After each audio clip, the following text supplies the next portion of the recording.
Taigi, sveiki, Amazon pardavėjai Lietuvoje.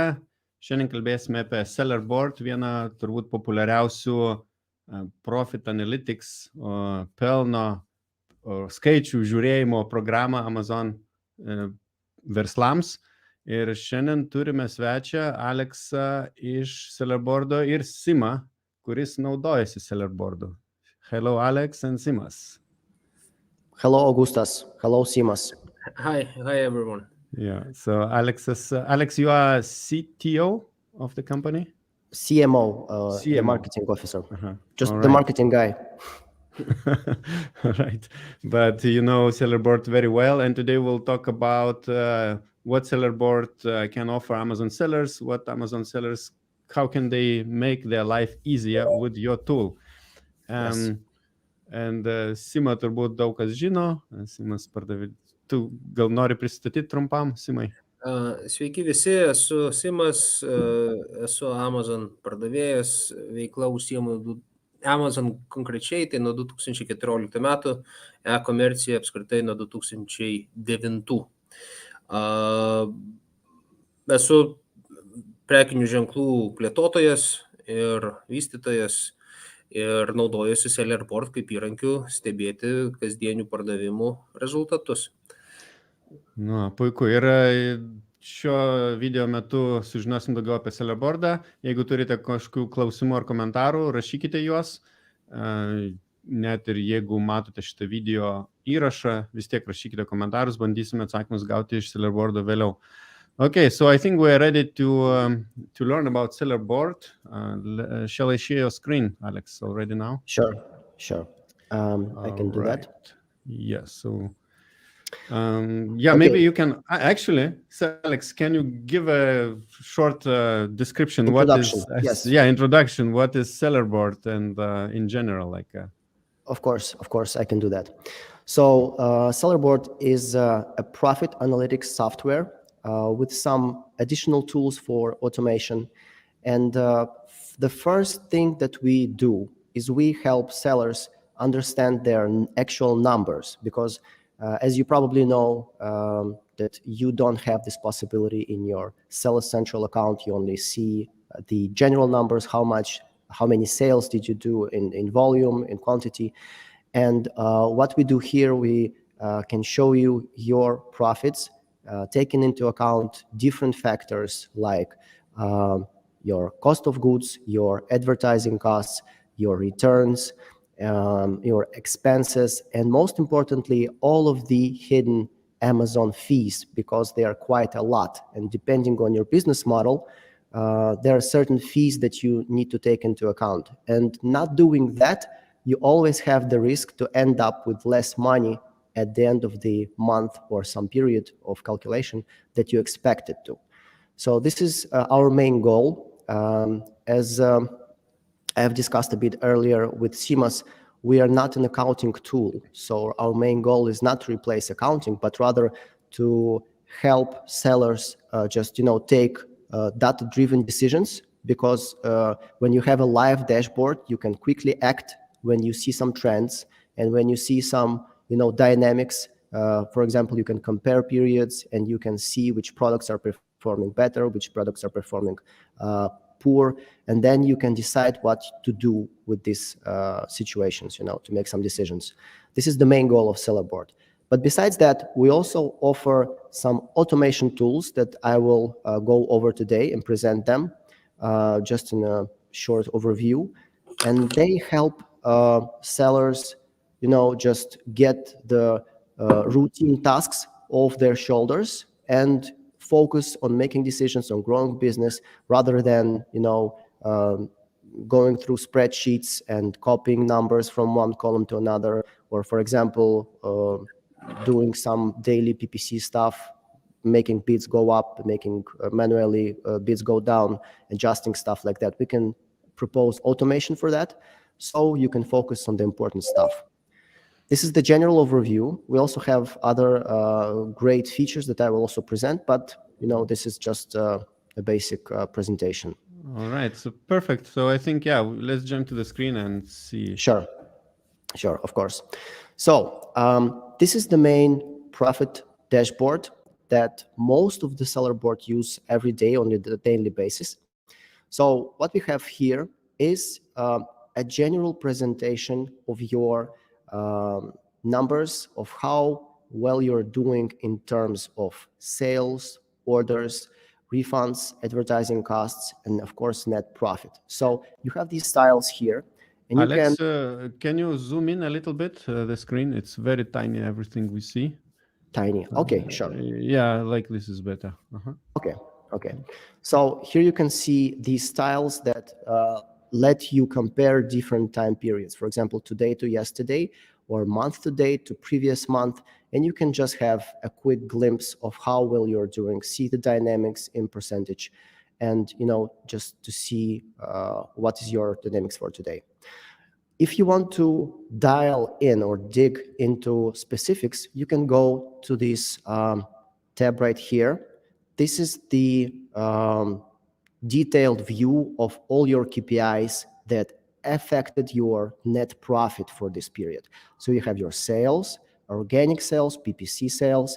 Of course, you have your advertising costs, and we divide that by marketing channels. So how does that work? Is that you can connect your marketing channels, for example, your Google advertising, your Facebook advertising, all of those channels, TikTok, everything, those accounts to the sellerboard account, and sellerboard pulls the data about your advertising campaigns, and we can also assign, assign different advertising campaigns to specific products. So the advertising costs of these campaigns will be distributed to specific products, and you will end up with more accurate numbers about your total advertising costs and how much each of the product costs you to advertise through external channels. So, shipping, of course, you have your Amazon shipping costs right here, your Amazon fees, which may be the list. We've seen maybe a lot bigger than this in terms of what specific fees affect your profitability. Your cost of goods, I will be talking about cost of goods calculation a bit more. So one of the things that makes sellerboard calculations accurate is the way we calculate the cost of goods. What I mean by that, let's just look into perspective. When you make an order for a certain product, the prices change over time. So for example, you can order a product today for a certain price, which had a totally different price, for example, in the previous batch, 2 months ago, or a quarter ago, or in your last order. So you need to take that into account. This is why we give the possibility to enter your cost of goods by period and by batch. I will show you in a minute exactly how that works, but this is something we need to take into account. Of course, we have your VAT, and if you will have any questions about that, I will be glad to jump in and show you how that works. And then you have your calculations about your ACAs, refunds, returns, and everything. So these are the details for the current period. Besides that, in the general dashboard, we have the possibility to view details about all your products that were sold in this specific period. For example, as you can see now, I have the month-to-date period selected, and then here in this spreadsheet, I have all the information in terms of units, refunds, sales, advertising costs, and or profit and other KPIs. Actually, you can go right here and select which KPIs you want to add to the spreadsheet for analysis. For example, also you can see your refund costs, Amazon fees, or whichever KPIs are of more interest for you. So, and then depending on your business model, you might be interested in the same data for orders, but not products. So you always have the possibility to see the same spreadsheet for your orders with the same KPIs. And you can download the data. So maybe you want to do an additionally analysis, or you want to share the data with a colleague or a partner. Then you have the possibility to group all of your products by ASIN, by marketplace or brand. Let's say, for example, you want to analyze how well is one of your brands performing. So you can always group and see an aggregated number for each KPI. And what other feature I want to show you right here in this spreadsheet is if you go to the products and you hover over your stock right here, you see your FBA stock number. This is how many units of this certain product you have in your FBA warehouse. And this little window pops up. What does it contain is general information about this product and the stock of the product. How many units, how are, for example, situated in your FBA warehouse, in your prep center, how many units are ordered. And this is something you can use to maintain and monitor your stock. I will get back to the inventory module in a minute. But right now, I just want to show you that you have quick access to this information from this general view.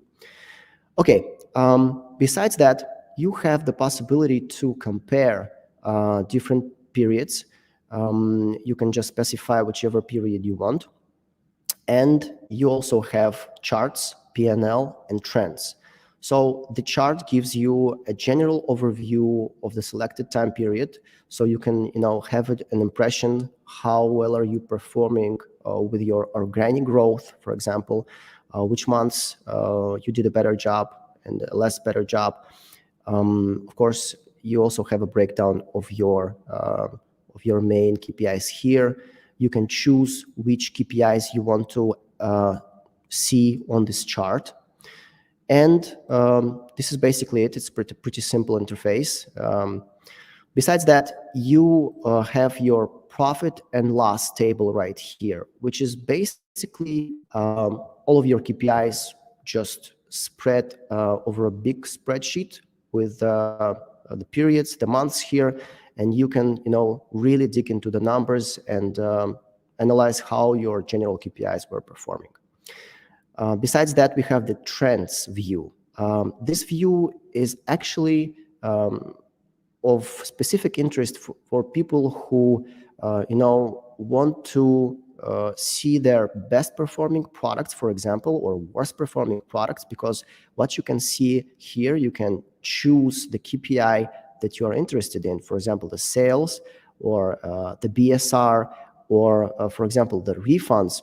And you can see a chart that represents the trend. So why is that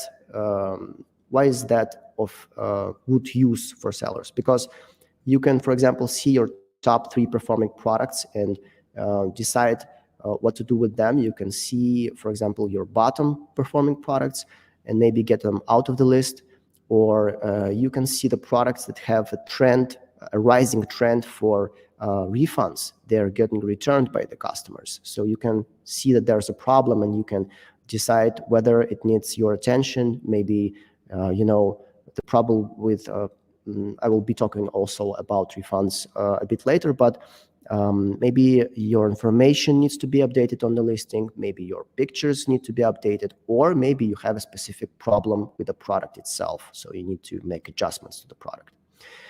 So this is the trends view. And in general terms, this is the main functionality of the profit dashboard. I don't want to go into too much details because I also want to cover other features of sellerboard. And one more thing that I want to show you here are the refunds. So let me zoom in here for a second once again.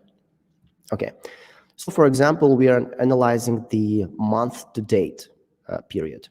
You have your number of refunds right here, and if I click on this number, then I will see all the reasons for each refund that I had in this specific period. So as you know, when a customer returns a product, he's prompted to enter the reason why did he return the product. So we can see these reasons grouped together, and you can generally, by analyzing this pop-up window, have a quick overview of what is the problem with refunds, whether you should as I said earlier, do some adjustments to your presentation on the listing, or maybe you have some problems with the product itself. So this is a really simple way, just to see what actions can you perform to solve the problem in a quick manner. This is the profit analytics dash, as I mentioned. And next, if you're okay with that, maybe you have any questions, or I can continue with the other tools, the other features. What do you say? We have a general question. Yes. For example, what does sellerboard include and calculate? Sorry, another one. What is the difference between a Helium 10 Profits dashboard and sellerboard? So it's like more general comparison. Okay. So overall, generally speaking, we have a lot more possibilities to make your results, the final results with profitability or calculations, more accurate. Let me show you just one simple example of cost of goods calculations, how we'll calculate cost of goods. Because once you connect your Seller Central account to sellerboard, the next thing you have to do is enter your cost of goods. And as I was talking to, sorry, I have the question here. Yes. We were talking earlier about sellerboard working in a way that we have a lot of features that you can use if you want to make your calculations more accurate. Some of the sellers do not use all of the features, but if you want to, then you can make them more precise. For example, let's jump into the products tab, and I will show you how we'll calculate cost of goods. This is one of the features that makes sellerboard more accurate. Let's see, in this list, you have the products that were pulled from your Seller Central account. You have the possibility to, to give them tags, to filter out or compare them easier in the future. And then you have the options to choose how you want your cost of goods to be entered and accounted for. This can be a constant, or this can be a variable, depending on period, batch, and marketplace. Let's see how this works. For example, you had a batch shipped to you some months ago, which had certain elements that affected the cost, be it manufacturing costs, shipping costs, PayPal fees, clearance, inspections, and stuff like that. So you can enter all of these cost elements right here, and then specify the number of units to see your final amount per unit and come up with a total cost of goods per unit. But then, for example, let's say a month passed and your manufacturing production costs rised and your shipping costs rise because now we have a rise in prices for everything. So what you can do, you can add a new period right here. For example, this is a new period. As you can see, this is the previous one. This is a new period. And this is a demo account in general, so the numbers or the periods might not be too too precise, but this is just for reference. So when you add a new period, you can specify a new cost for each type of element. For each element, there might be a new cost. And then you have two different batches with different prices. And also, if you have a remainder from the previous batch with the previous price, and you know how many units you had left from the previous batch at the time when you were adding the new batch, you can also account for that. So you can just use the checkbox right here, account for remainder of stock from previous batch, and specify what was the number of the previous batch. So, for example, it was 800 units, and the new batch that you ordered right now with the new price is 500. Then what what sellerboard does is that it calculates the weight average of these numbers and distributes the cost. This way, you can make your cost of goods calculations more accurate. And this is one of the ways. We differ, for example, from Helium 10, but we have tons of other small features that are aimed to make the overall calculations more accurate, and you can use them if you want to see your true numbers.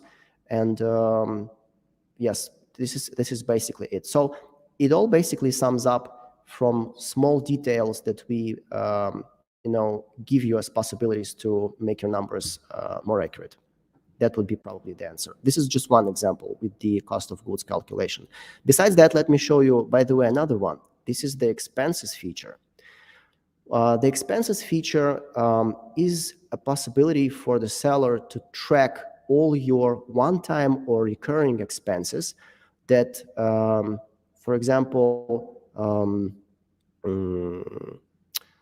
may be related to a certain product or may be related to all of your products. What I'm talking here about is the photo shooting for the product, or maybe you have some software that you are paying monthly for, or you have services by a tax consultant, or you have your rent for an office or something. So to see the overall profitability of the business, you need to take all of these one-time or recurring expenses into account, and you can do that right here in the expenses tab. You just give the title. For example, if we're talking about the photo shoot, then you just can specify whether this is a daily, weekly, monthly, or quarterly expense, and then you can select a category, because you can always filter them and group them by categories, and you can even add specific products to which this type of expense applies. So then you will have this expense distributed only to certain products that you selected. So this is another way you can make your calculations more precise. Generally speaking, yes, I'm coming back to the idea that we have a lot of small features, that add up to make your calculations more precise. I don't know if I answered the question, but I hope so. Yeah, thank you very much, Alex. You showed very precise procedure, actually, how to enter the numbers. That's very great, and great features that allows for sellers to,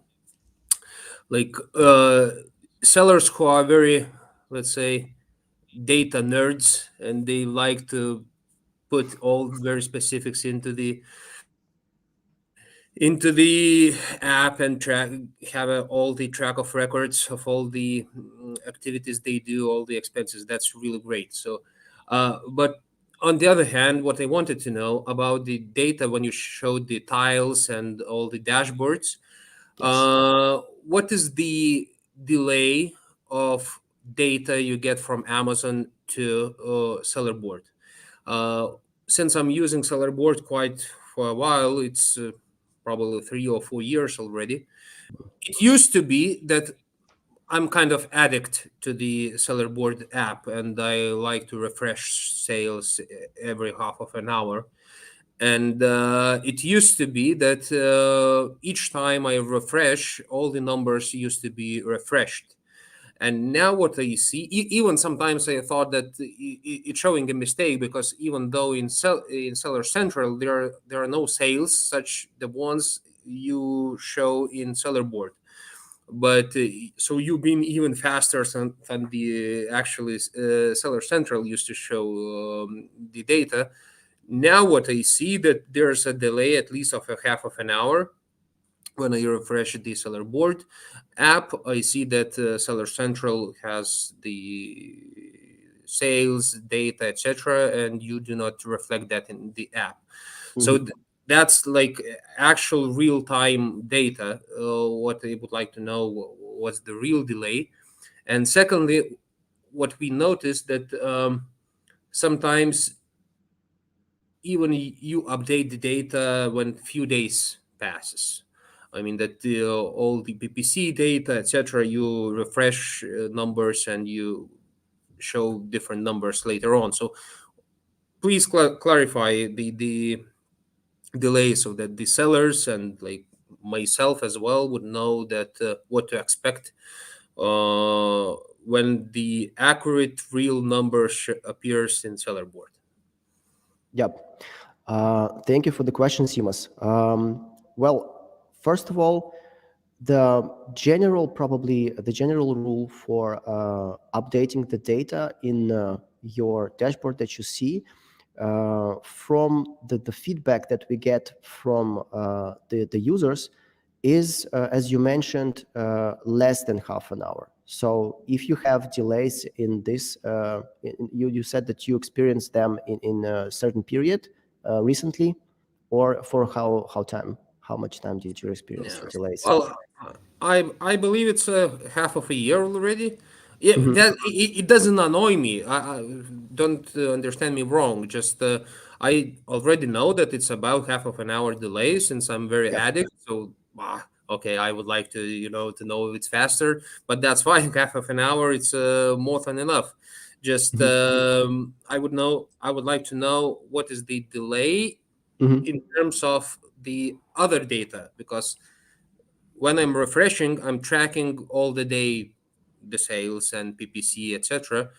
And then what I see that in the morning when I wake up, I double check my United States sales, etc.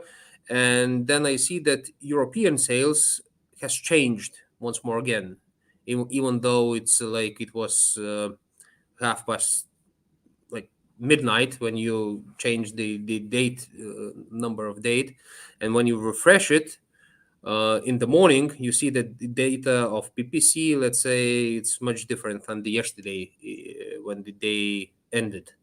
So that's my question. Yep. What is the delay? When to expect the real numbers? So in terms of your general data, probably I'd say the average period of a request for a refresh would be not more than 15 minutes. Okay. This is something around this period. If you're experiencing anything more, and on a regular basis, then probably you need to check and tap into that. I'll contact the customer support, the technical guys, to see if we Okay. had any changes with the procedures, because one of the things that we are constantly doing is that we are updating the software. And I know for sure that we were making a lot of changes on the back end that are not actually visible to the final user, because we have the processes that we want to make more first of all streamlined, more fluent. But if we have experience like that, we need to see what's the reason with that. And thanks for the question. I'll see what's up with that and come back with a comment about it. But answering your question, you should expect probably a period not more than about 15 minutes. Okay. Good. All right. So let's Thank you. continue with, no, Alex still has some things to show. Right. Sure. So as I was talking earlier about the profit dashboard, I showed you the cost of good calculations methods for the calculating cost of goods. I showed you the expenses tab. Let me show you now some of the features that can help you automate some of your processes that you're working with on the daily. So first of all, probably we'll check the PPC module. We have two main things that you can do with the sellerboard PPC module.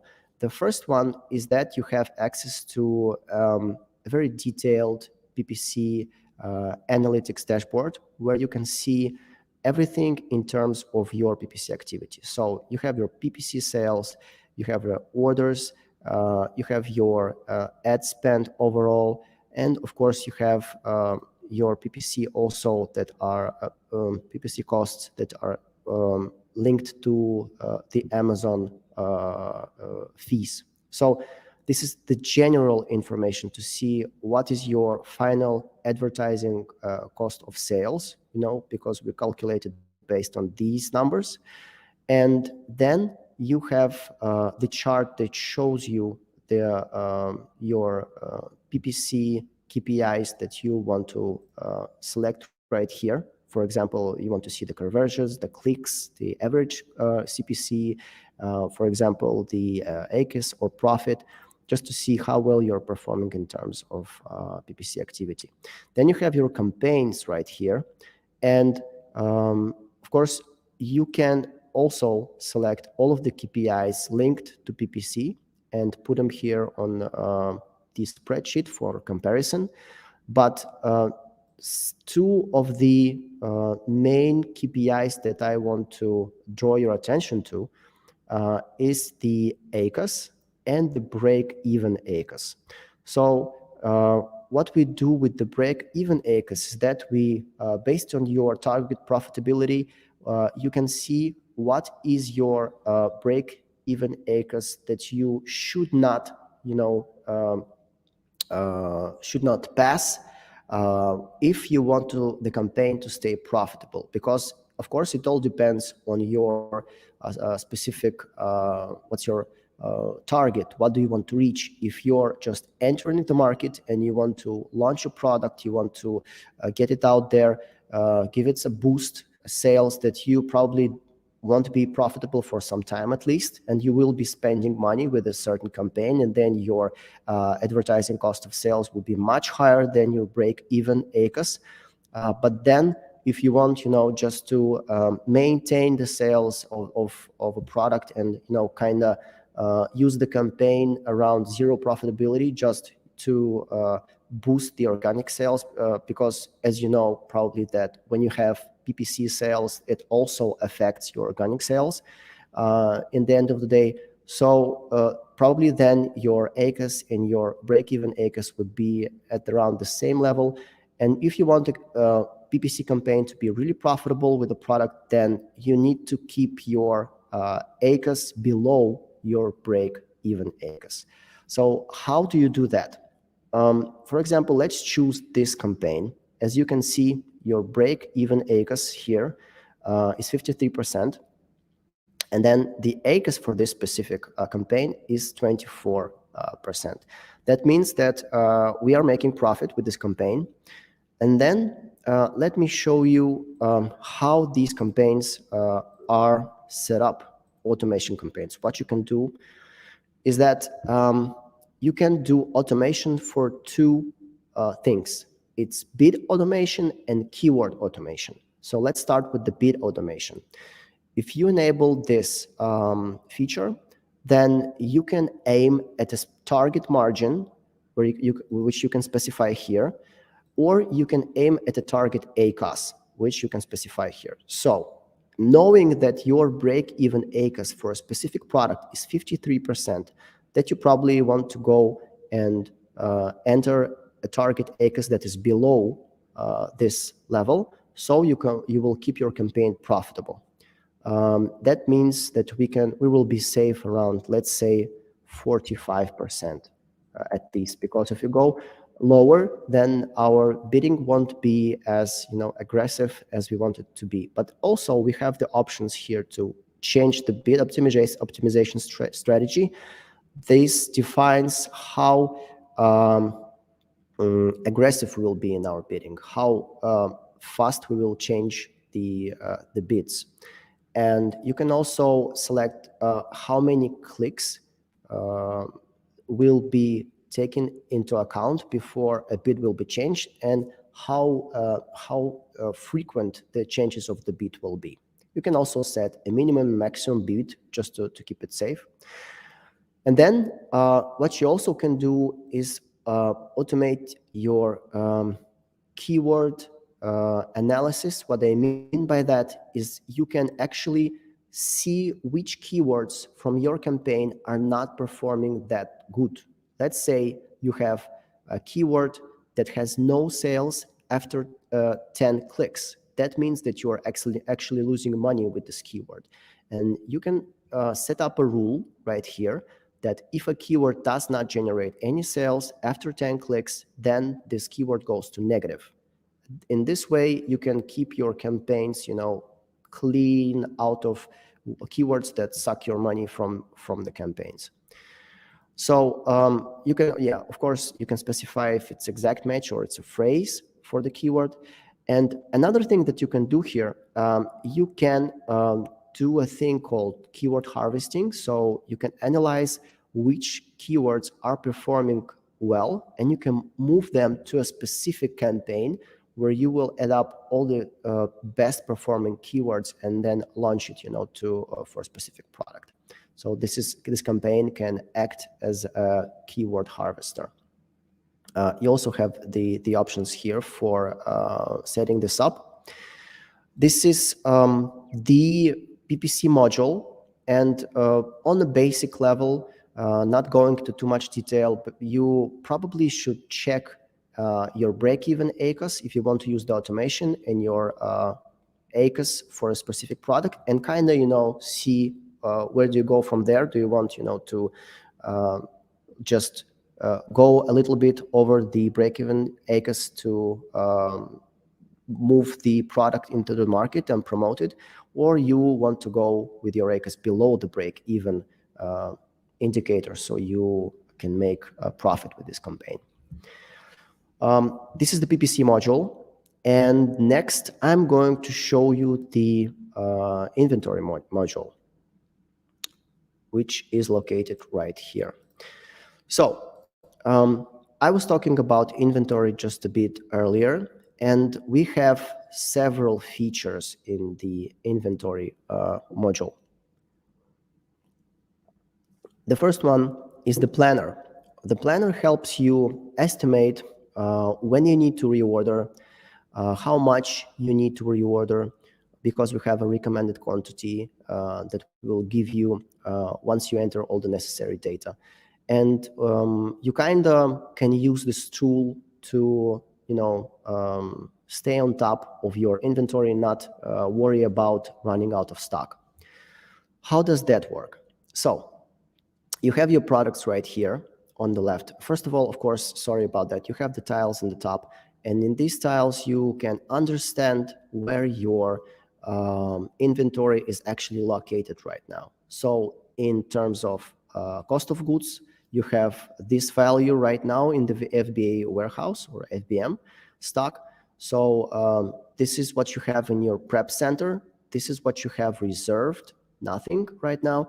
This is how much value you have ordered, how much money you actually have on the shipping and production side. So because some of the times, it's a problem for Amazon sellers to really understand how their cost of goods is distributed through the funnel, because some of your money is right now in the production, some of your money is in the FBA warehouse, some of it is in the prep center.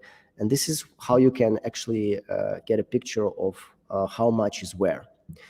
Then you have your potential sales. What does that mean is just considering your stocks and knowing your, how much you can make with this, how much sales totally you can make with these products. You can have an estimation right here, and of course the profit.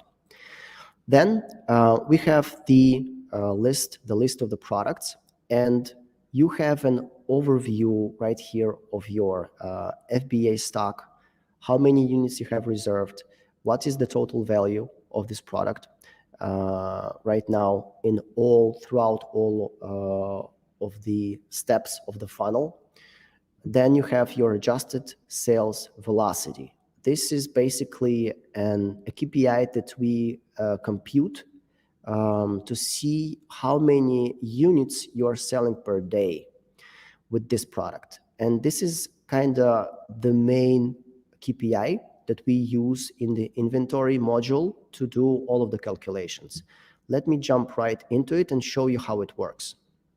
So let's start with the manufacturing and logistics. So you know probably or can estimate how many days does it take for your supplier to manufacture the products. For example, let's say you have 30 days or 20 days for manufacturing a batch. And you can specify whether you are using a prep center or not. And if you do, you can also specify the shipping to prep center period and then the shipping to the FBA period. For example, it takes 10 or 20, let's say 10 days to ship to the prep center, and then after that you need 3 more days to ship to the FBA warehouse. So basically you are entering all of the necessary time to do these logistics, and then you also add information about how many days you want to stay in stock with the product. Basically it could be several weeks that you want to be sure that you will have products for 3 weeks or 4 weeks or whatever with a certain product. Then you also can enter a buffer here, because there's always delays, and you can enter that. And if you want to go into more detail, coming back to the question about comparison to the other software, this is another example where we give sellers additional tools to make their calculations more precise and more specific. For example, right here, you can just see if your product is affected by seasonality and then enter this data. If we'll see this chart, let's say you have a seasonal product. For example, you're selling something that is more demand when it's I don't know, let's say in the summertime you have glasses, sunglasses or stuff like that, which are not selling at all in the winter or selling low, and then you kind of go into the hot season, and there the seasonality affects the sale. So you can specify that here. This level right here is the level that you would appreciate as a normal level of sales, and then you can specify 08, 07, 05 depending on the month. How much do you expect the sales to go down because your seasonality? Or let's say you have a peak in sales usually in June or July or August, and then you can also specify that here. So when planning the stock, sellerboard will also take that into account. And let's say in a month where you will need more products because the season will be high, then sellerboard will suggest having a higher stock with its recommended quantity for reordering.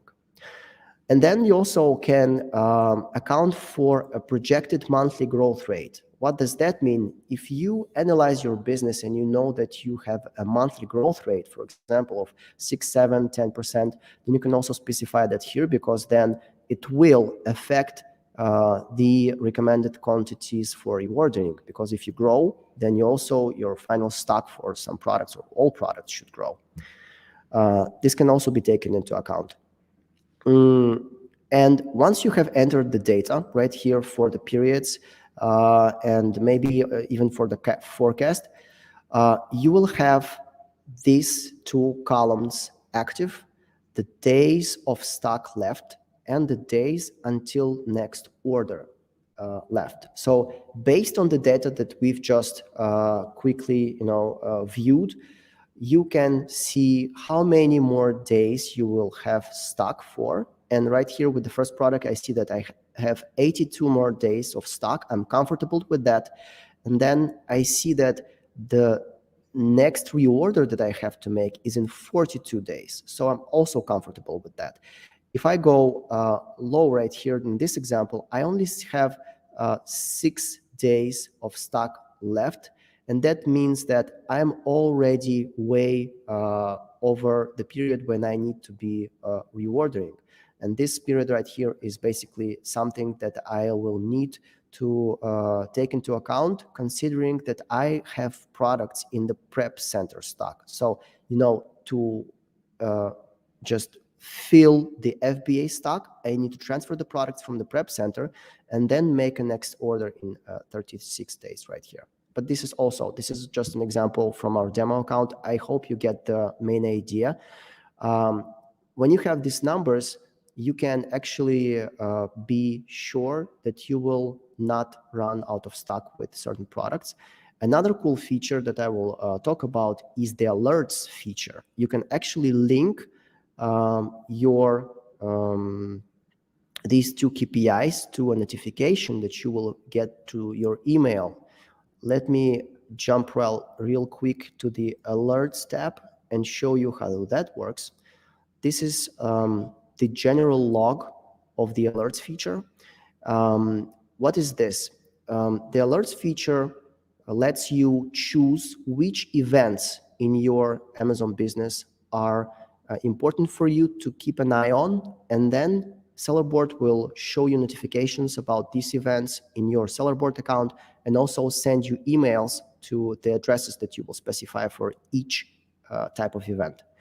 Let's say, what type of events do we trigger or we monitor? Of course, as I was talking earlier, the stock right here, this is a type of alert that you get. For example, running out of stock, this product is running out of stock, it's time to reorder, yes. So this is a notification you will get via email for this specific product. So you probably need to pay attention to that and act upon it if you don't want to run out of stock.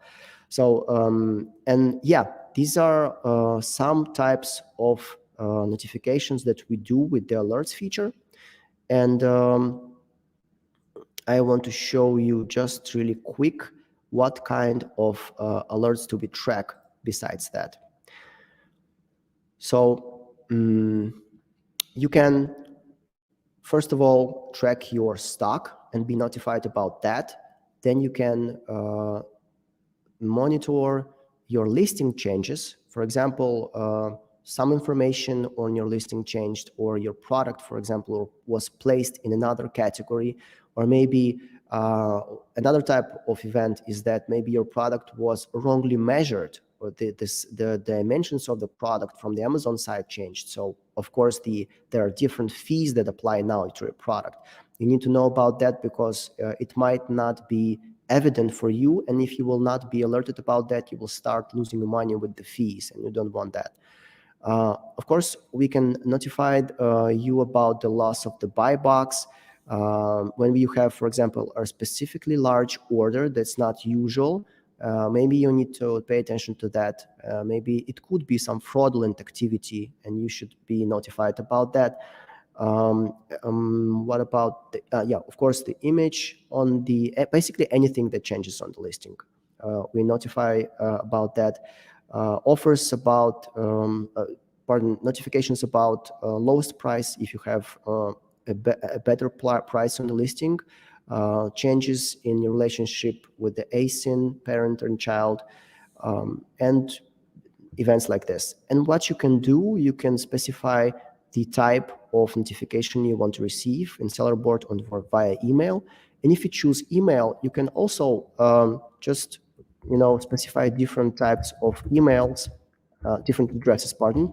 So, for example, for the buy box lost, I want to notify specific people that take care of this part of your business, or for the stock alerts, I want to notify other people via email that are related, to that side of your business. This is the overall settings for the notifications, the alerts feature. And yeah, let me get back to the inventory because I just, took a side step with that. I was talking about the planner a bit earlier.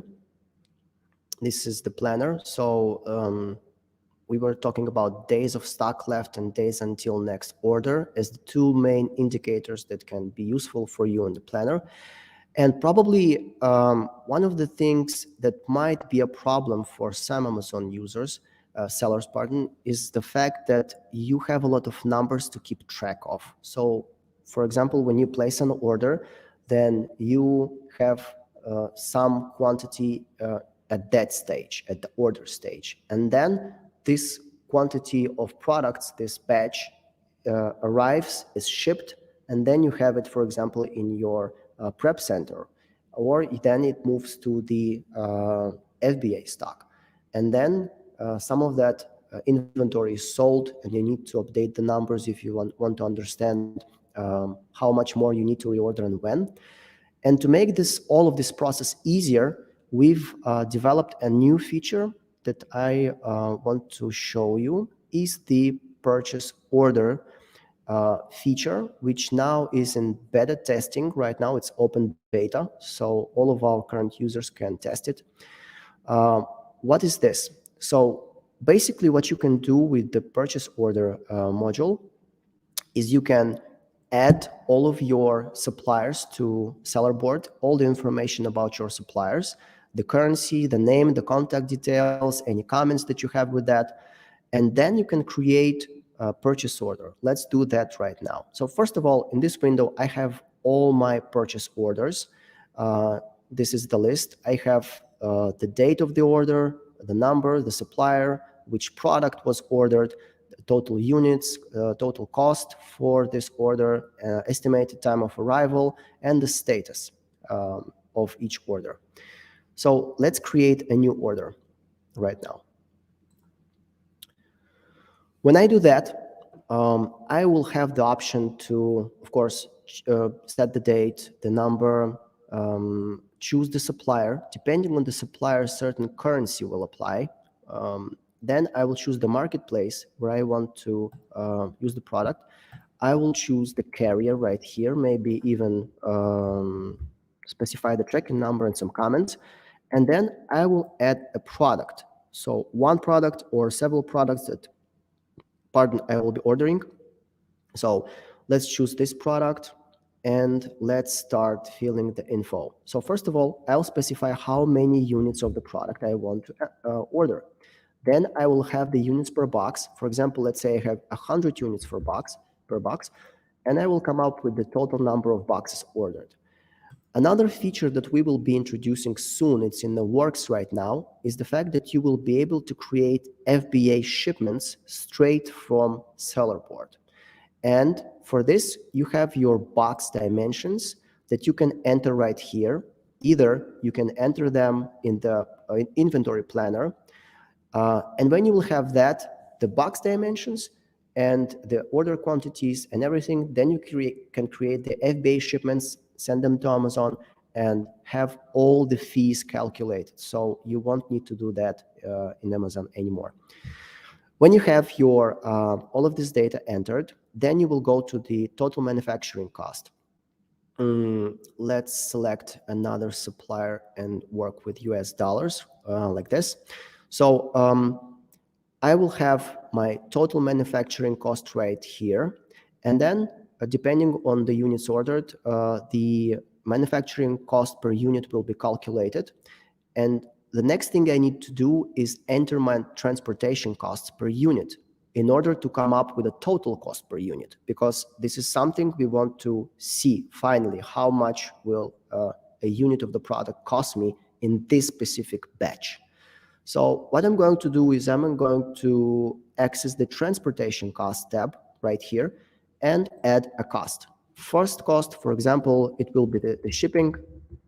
Let's say the numbers are for reference, of course, $500. Then I will add clearance, for example, $200 more, and I will add. Let's stick with that for the moment. Then you have the possibility to choose the way you want to attribute costs to your products. For example, you can use the attribution by weight or manufacturing cost. It all depends on this on the profile of your product, because you can have totally different types of products, and this gives you the flexibility how you want to distribute these costs. Or you can do it manually and specify the products for which you want to attribute certain costs. For example, if your costs are not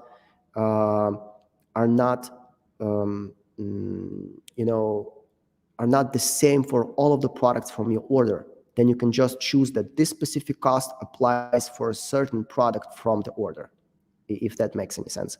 So once you do this, you click go back to the products tab. Now you see that we have the transportation cost per unit, and our total cost per unit has updated. So we have the basic information about our first purchase order that we want to place. And what we can do now is we can create an attachment. What does this mean? when you place an order to your supplier, you generally send out the information about the order, how many units you want to order, any specific stuff about this particular batch that the supplier needs to take into account. And maybe you want to send out also some design files or maybe quality control instructions and stuff like that.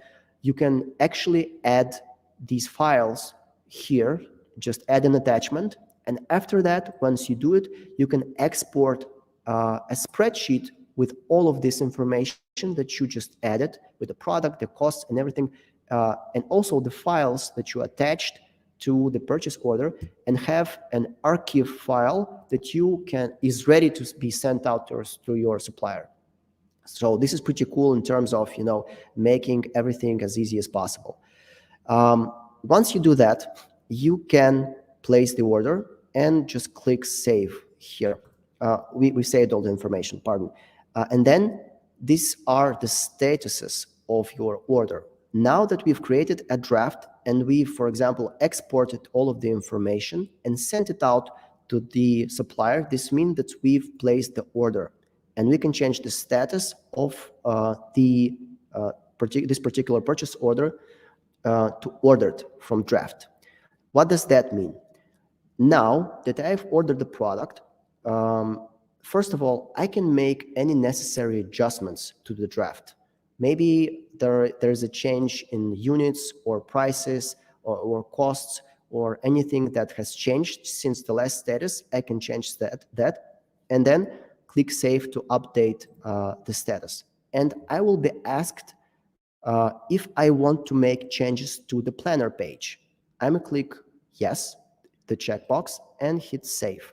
What does that mean?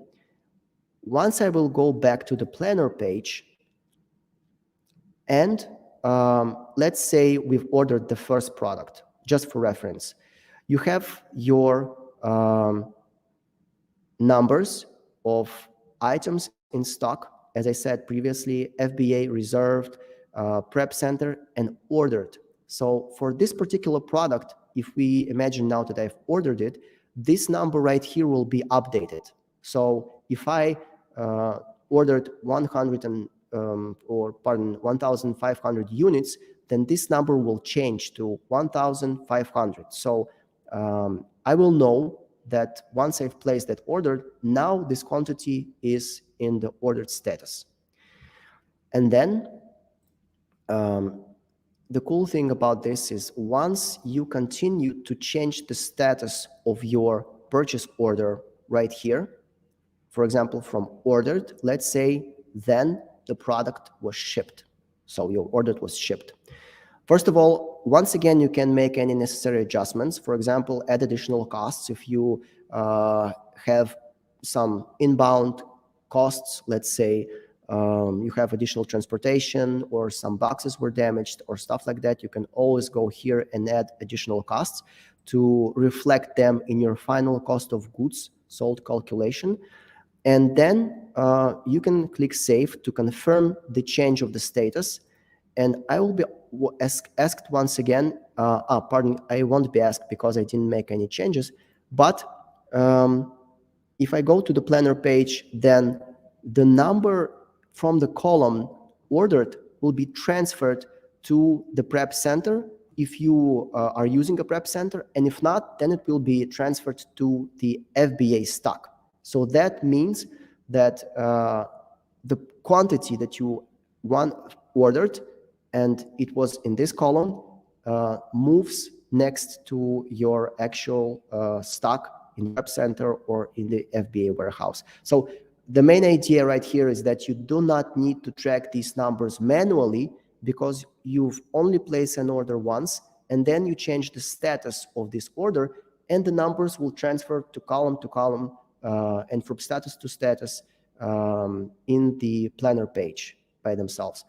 So this will also affect the final two KPIs, of course, the days of stock left and the days until next order. So you have this logic to have the numbers updated and not do it manually.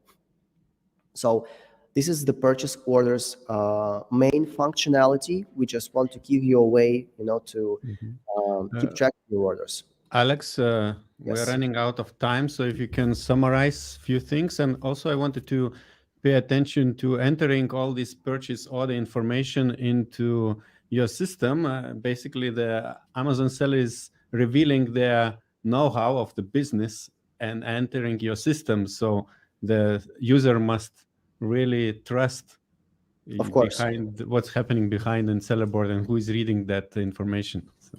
Of course. So we have the NDA agreement attached, to our agreement once you sign up, and not in any way, do we personally view your data. We just work with, making the calculations, but we do not have direct access to it, first of all. And of course, there is no, exposure of your information to third parties. That is not a question. So basically, once the service, the sellerboard software appeared 5 years ago, this was the biggest, challenge for its founders to overcome these trust and issues, and to convince the sellers that you can, give your data and be comfortable with it, and not having to worry that we'll be exposed to somewhere. So now we're having more than 12,000 active users, and all over the world. So a lot of users trust their data with sellerboard. Perfect. Yeah, I will add up on this place. For me, it took 2 years to force myself to put landed costs into sellerboard. First of all, for 2 years, I've been tracking just sales, but didn't put any COGS. So right now I'm putting my COGS, but probably I will need another 2 or 3 years to enter the data with the supplier's information. Yep. So slow but sure. Yeah. All right. I still have 2 questions I know that you have maybe a few more words to say, Alex, but let's take 2 more questions. Ivaras wants to know, does sellerboard include and calculate somehow defective items returned back to you? Yes. If I will go back here to the dashboard,